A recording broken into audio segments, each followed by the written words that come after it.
ઓહો હો હો, અરે વરસાદની સિઝન આવી ગઈ, પલાળી દીધા. હવે પલાળી દીધા. એક તો શરદી થઈ ગઈ હોય, શરદી થઈ ગઈ હોય, એમાં પાછું આ વરસાદની સિઝન. કેવી રીતે આમાં વાંચવું, કેવી રીતે આમાં અભ્યાસ કરવો, બીમાર પડી જાય છીએ, કેવી રીતે તૈયારી કરવી યાર. આવીને આવી રીતે ચોમાસું ચાલતું રહ્યું તો હું તો કઈ અભ્યાસ જ નહીં કરી શકું.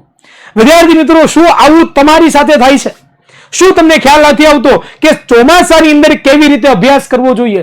શું કરવાથી બેસ્ટ રીતે છે હું ચોમાસાની અંદર મારું બેસ્ટ આપી શકું અને ઓછો બીમાર પડું અને જેનાથી હું સારામાં સારી રીતે અભ્યાસ કરી શકું? જો આવો તમારો કોઈ પ્રશ્ન છે તો આજનો જે વિડીયો છે એ તમારા માટે છે. કારણ કે આજના લેક્ચરમાં આપણે જોવાના છીએ કે ચોમાસામાં સ્ટડી કરવાની બેસ્ટ રૂટીન, બેસ્ટ ટ્રીક કઈ હોઈ શકે કે જેનાથી તમે સૌથી વધારે તમારું મગજ એક્ટિવ રહે અને તમે સૌથી વધારે છે એ સૌથી વધારે અભ્યાસની અંદર ધ્યાન આપી શકો. તો સર્વપ્રથમ આપણે પહેલી વાત કરવાની છે. જો વાત કરવા જઈએ ને બાળ મિત્રો, તો સૌથી વધારે મગજ એક્ટિવ રહે. આપણને બધાને ખબર છે કે જ્યારે ચોમાસાની શરૂઆત કરીએ તો ચોમાસાની શરૂઆત થઈને ત્યારે આપણને રિલેક્સેશનનો, એક આનંદનો, એક ગરમી ઓછી પડે છે, ગરમી ઓછી થાય છે એનો એક આનંદ આપણને થતો હોય છે.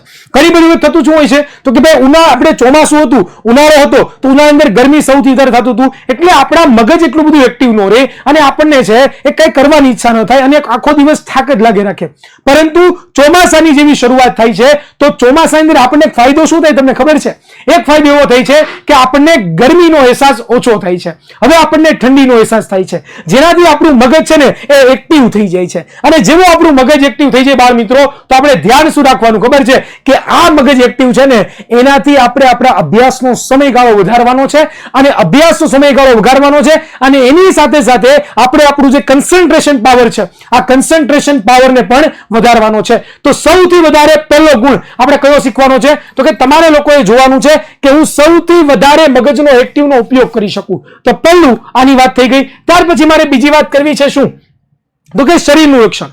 આપણને બધાને ખબર છે કે ભાઈ ચોમાસું આવે એટલે ઘણા બધા રોગો પણ આવે અને આપણે બીમાર પણ પડીએ. તો ખાસ ધ્યાન એવું રાખો કે જ્યારે પણ ચોમાસું આવે છે વરસાદની અંદર પલળો નહીં. જો પણ પલળવાનું થાય તો રેઇનકોટ સાથે રાખો, છત્રી સાથે રાખો અને એક સારા એવા વાતાવરણ રહો. તમારા ઘરની અંદર પણ જો કોઈ બીમાર પડે છે તો એમનાથી દૂર રહો, થોડાક આઇસોલેટ થઈ જાઓ. કારણ કે તમારા ઘરમાં પણ જો કોઈ બીમાર પડશે તો તમે પણ પોતે બીમાર પડશો. તો આનું પણ તમારે ખાસ ધ્યાન રાખવાનું છે. જો હાઇજીનનું બીજું પાલન કરવાનું છે એટલે કે તમે ક્યારે પણ બહારથી આવો છો, તમારા કપડા ભીના છે તો એ કપડા કાઢીને ચોખ્ખા સ્વચ્છ કપડાઓ રાખવાનો આગ્રહ રાખવાનો છે. એની સાથે સાથે તમારે લોકોએ ગરમ એવા હુંફાળું પાણી છે એ પીવાનું સતત ને સતત તમારે રાખવાનું છે જેનાથી તમારા ગળાની અંદર રહેલા જે જર્મ્સ છે એનો નાશ થાય. તો શરીરનું રક્ષણ કરવું પણ કેવું છે ખૂબ જ વિદ્યાર્થી મિત્રો એકદમ જરૂરી છે અને તમારા માટે ઇમ્પોર્ટન્ટ સાબિત થઈ શકે છે. વિદ્યાર્થી મિત્રો, ત્યાર પછી આપણે આગળ વાત કરીએ કે શું તો કે ભાઈ કેવો આહાર ખાવો જોઈએ, કેવો આહાર કરવો જોઈએ.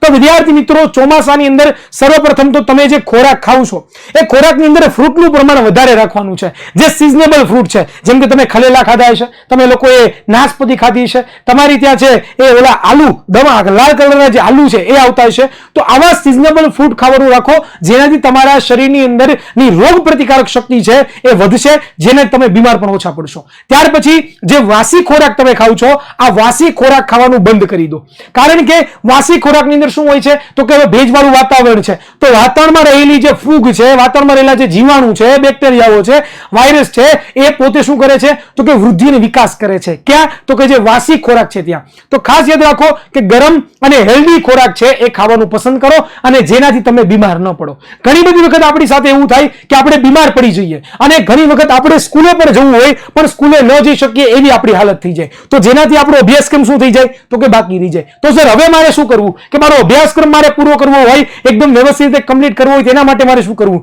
અરે બિલકુલ ચિંતા કરવાની જરૂર નથી. કારણ કે વિદ્યાકુલ તમારા માટે લાવી રહ્યું છે ટોપર બેચ.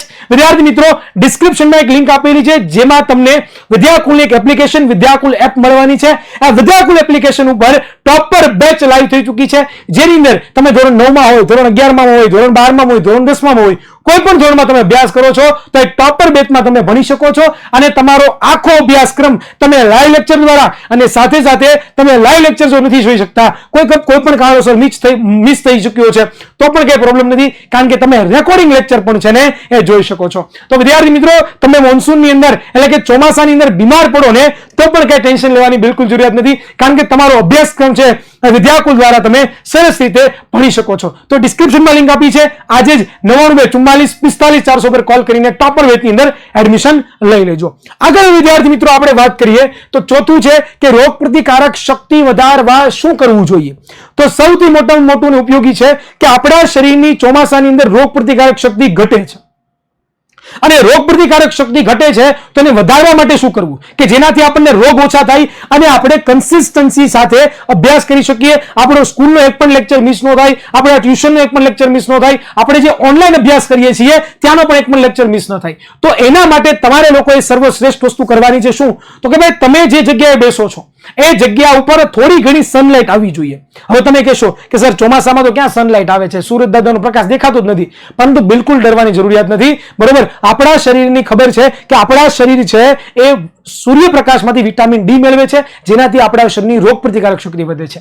ઘણી બધી વખત એવું થતું હોય છે વિદ્યાર્થી મિત્રો કે બાળકો છે અંધારા ઓરડાની અંદર બધું રૂમ પેક કરીને બેઠા હોય, જેનાથી એને સૂર્યપ્રકાશની નાનકડી કિરણ પણ મળતી નથી અને જેનાથી એ પોતે બીમાર પડે છે. તો એવી જગ્યા રાખો બારી પાસે કે જ્યાં થોડો ઘણો પણ સૂર્યનો પ્રકાશ અથવા તો થોડું સૂર્યની સનલાઇટ એ તમારા ઉપર પડતી હોય અને તમે વ્યવસ્થિત રીતે એકદમ સારી રીતે અભ્યાસ કરી શકતા હોય.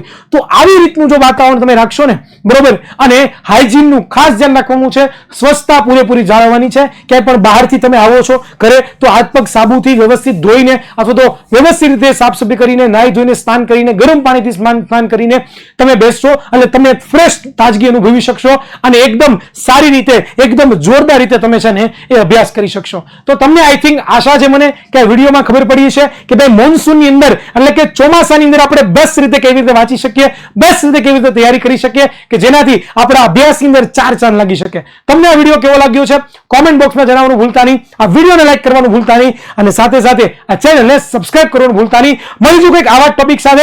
Bye bye.